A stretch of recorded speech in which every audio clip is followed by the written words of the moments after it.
Dites-moi, je m'interroge sur ça ces temps-ci, comment déprogrammer l'âme artificielle? Ben là, par de l'intégration, je veux dire, pour déprogrammer, il n'y a pas d'autre façon.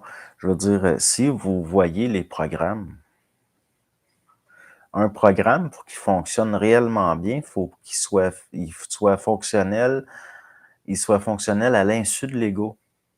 Dès que l'ego voit, même on parle là, d'une conscience psychologique, là, dès que l'ego voit la mécanique, puis qu'il reste droit dans son observation, il empêche la mécanique. C'est un petit peu ça comme si vous vous stressez pour jouer un morceau de piano, vous allez faire des fausses notes. C'est la même chose, les programmes. Si vous les voyez puis que vous êtes dans une observation, les programmes ne peuvent pas s'accomplir normalement. La programmation, elle s'ancre par la répétition inconsciente. Donc, par l'observation, vous pouvez déprogrammer une partie de l'âme, parce que l'âme, bon, on ne peut pas la déprogrammer complètement, là. Déprogrammer les mémoires de l'âme. Entre autres, il va falloir être capable de ne pas donner d'importance à mesure au niveau de l'information.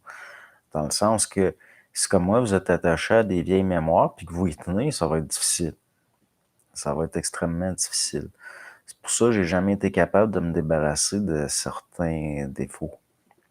Je suis pas capable. Ça, même si je l'observe, même si je le vois, en tout cas, j'ai encore les mêmes défauts, mais je veux dire, ce qui était vraiment inutile s'en va tranquillement. Mais j'ai encore les mêmes défauts. J'ai encore les mêmes fixités. J'ai encore les mêmes préjugés.